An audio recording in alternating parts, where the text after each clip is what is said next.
जी ने पूर्व जन्म की कथा सुनाकर सबको समझाया और कहा कि हे मैना, तुम मेरी सच्ची बात सुनो।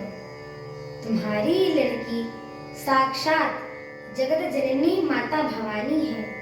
ये अजन्मा है, अनादि है और अविनाशी शक्ति है। सदा शिव जी के अर्धांग में रहती है। ये जगत की उत्पत्ति, पालन और संहार करने वाली है और अपनी इच्छा से ही लीला शरीर धारण करती है। पहले ये दक्ष के घर जाकर जन्मी थी। अब इनका सती नाम था। बहुत सुंदर शरीर पाया था इन्होंने। वहां भी सती शंकर जी से ही बिहाई गई थी। यह कथा सारे जगत में प्रसिद्ध है।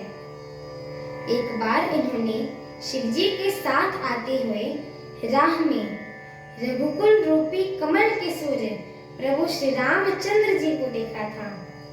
तब इन्हें मोह हो गया और इन्होंने शिव जी का कहना न मानकर ब्रह्मवश सीता का वेश धारण कर लिया।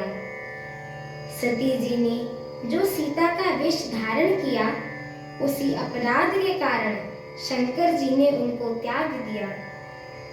फिर शिव जी ने वियोग में ये अपने पति के यज्ञ में, पिता के यज्ञ में जाकर वही योगाग्नि में भस्म हो गई।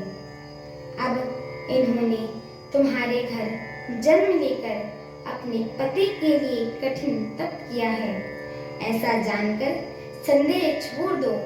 पार्वती जी तो सदा ही शिव जी की प्रिय अर्धांगिनी है। तब नारद जी के वचन सुनकर सबको विषाद मिट गया और क्षण भर में यह समाचार सारे नगर में घर घर फैल गया।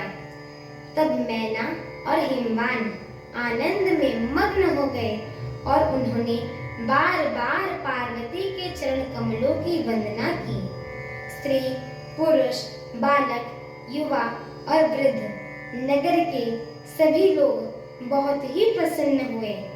नगर में मंगल गीत गाए जाने लगे और सबने भांति भांति के सुवर्ण कलश सजाए।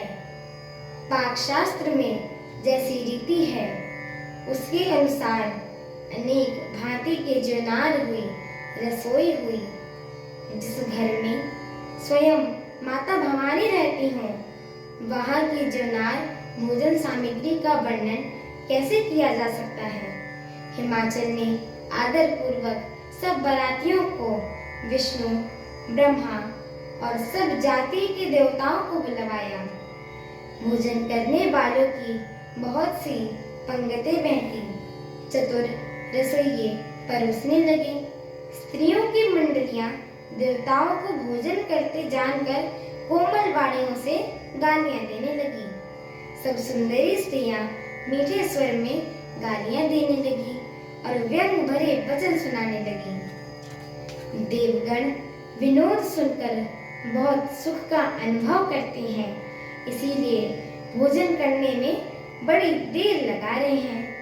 भोजन के समय जो आनंद बढ़ा वह करोड़ों मुंह से भी नहीं कहा जा सकता है।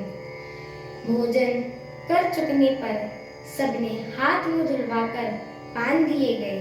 फिर सब लोगों ने जो जहाँ ठहरे थे वहां चले गए।